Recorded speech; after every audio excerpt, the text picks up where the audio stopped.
Hey y'all, welcome back to Red River Living. Today I am headed up to the post office. I am meeting Mom there. We have a little special delivery waiting for us that she had ordered. So let's go along and see what she ordered.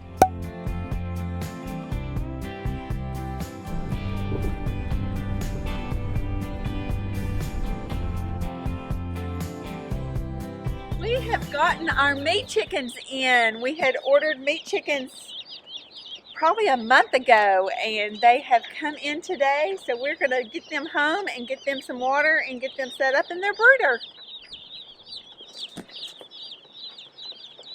They sound happy. They do. And alive. They all look good from what I can tell. I'm so excited. All right, Kelly, you're going to have to send me pictures.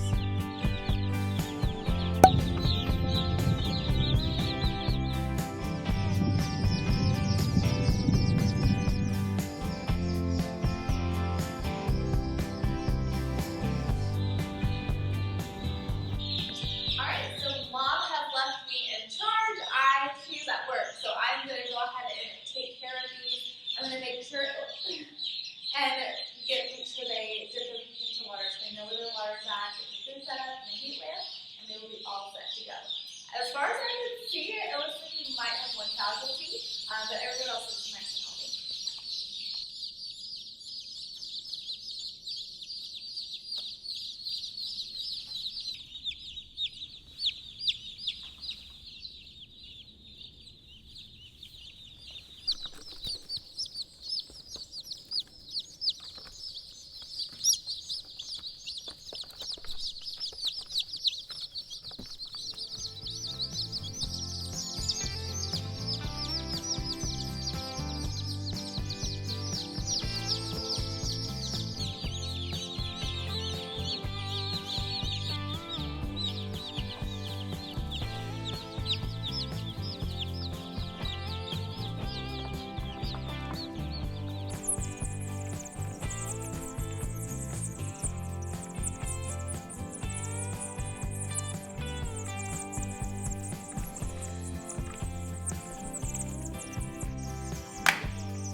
Oh my goodness.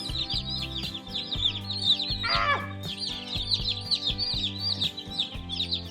Back up!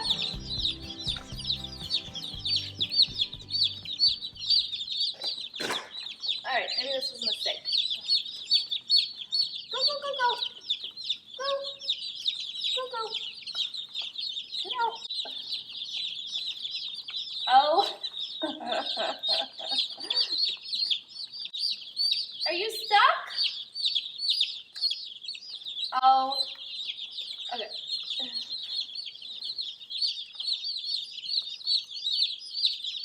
Alright.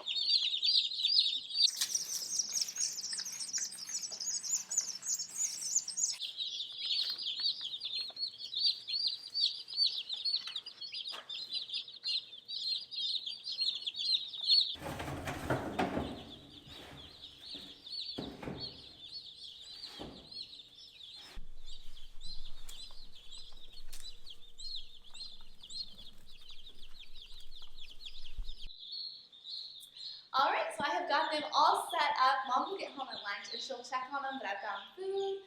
They know where their water's at. I've got the heat lamp set up.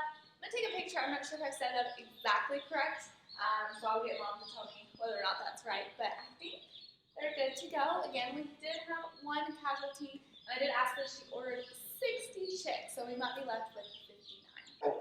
We have moved into the shop this afternoon, and I have a water trough here in the shop with us. And you might wonder what we've got in the water trough, and you may can tell from behind me that there's a glow. Well, last year, Debbie and I went into Tractor Supply one Saturday, and I went by, and y'all going to learn this in a future video, but I was dead set against not getting chickens, period. Anyway, I go by the chickens, and they got them for $1 a piece. They had 14 left.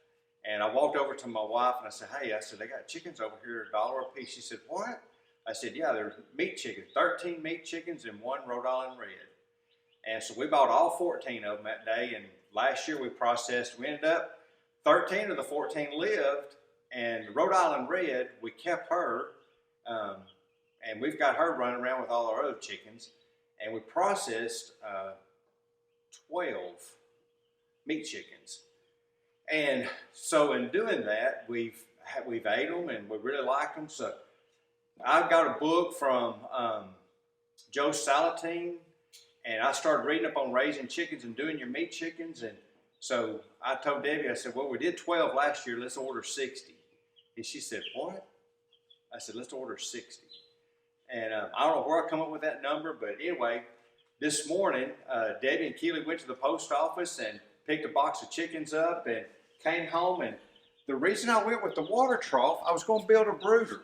And hey, I may learn and regret this in the end, but the water trough is like 3 by 7.5. And I was doing the square footage up on this versus building a brooder. If the meat chicken thing don't work out, I can take the cattle trough and put it out in the pasture and the cows have something to drink out of. But I thought it was an easy way for us to accomplish this. I built a lid for it, as you can see right here, for our chickens. The process of this, they're going to probably be here about 3 weeks. It's going to be interesting to see how much they grow in 3 weeks and if this works out the way I've calculated that it should work out. Once they're in here for 3 weeks, then they move from here out to our tractors that we built. And that is none of my design or anything. I built them from the design out of the book. I'll share that book with y'all later and in one of the posts in the bottom where y'all can see what book that was. But the book was, it was roughly about $70, but I didn't have to come up with the idea. And when they set up this book, everything in the book, it tells you your cut list, it tells you what you need to buy. I mean, it went all the way down to the screws and what you needed. And one of the things, it said it needs 1 screw. We were like, 1 screw. And so that just gives you an idea how detailed they were. So the meat tractors, we got a video on that. We'll be showing y'all that and how we built the meat tractors. We'll probably be moving one of those out to the side yard here in the next week or two, just to get it out there, kind of get it set up and make sure it's where we want it at. But anyway, they're going to be in here in the shop for about 3 weeks, and then we'll move them outside.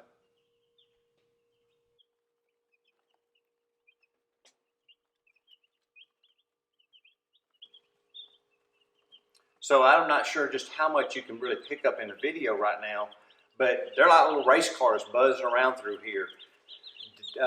Debbie and him had set the heat up in them, and the bulbs, the lights were sitting on top of the wire here and shining down.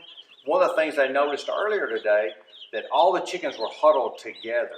So that's one of the things to be aware of, your new chicks, the temperature that they need to be at.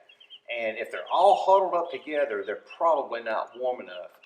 And what Debbie and him did was they took the lights and mounted them to the underside of the wire where they had more direct heat inside the cage here. And as you can tell, some of the chicks are close to the lights, and then I've got chicks all the way down here at my feet, down here at this end. Out of the box, we've lost 2 so far. One of them was dead when we opened the box, and one of them just didn't make it after we put them all together here in the pen. But you just want to make sure that, hey, they're up moving around. If they want to be close to the heat, they can be. And if they need to get away from the heat, they can get away from the heat. You won't overheat them. So that's kind of what we've got going on right here. And we'll just be watching them. We'll be checking them throughout the day. I'll check them in the morning before I go to work. And Debbie will probably check them at lunchtime and just make sure things are going good. And make sure you got them in a safe spot, you know, where mice and rats and stuff like that can't get to them. And that's why we have them here in the shop. And that's why I have the top on them, or the cats stay here in the shop also. That's why I've got the top on it, to where the cats couldn't get in here if they wanted to. And as they get bigger, they can't fly out of it. But in about 3 weeks, they'll come out of here and they'll go to the tractors. And the tractors, the one thing about the tractors is they're raised out in the pasture, to where they're going to be on grass. And every day, the theory behind it is, it's explained this in some of Joel's books, the theory is you move that tractor every day, and that moves them away from their droppings, and it moves them to fresh grass. And that way they're not just raised on feed, they're raised on the grass, the insects, and feed. And it's just supposed to make a lot better meat for you. And it's a lot better ways to raise chickens that way. So it's kind of our first step into it, but we've kind of gotten into it. And one of the things we'll be bringing up to y'all later on, we'll probably show y'all, is some of the equipment that we've purchased to be able to process the chickens later on. We've had to go out and get a plucker. I just had a brain freeze right there. We bought a plucker. We bought some of the cones that you put them in for processing. But anyway, we'll go over all that in a future video later on. We'll try to link in the bottom the book that I bought as far as building the air tractors and where I kind of got the idea of the brooder system here. And like I said, guys, this may not work in the end, but this is what we're going to try this time. We'll let you know how it turns out. Guys, as always, we appreciate you watching. We'd appreciate it if you'd like and subscribe. We'll see y'all next time.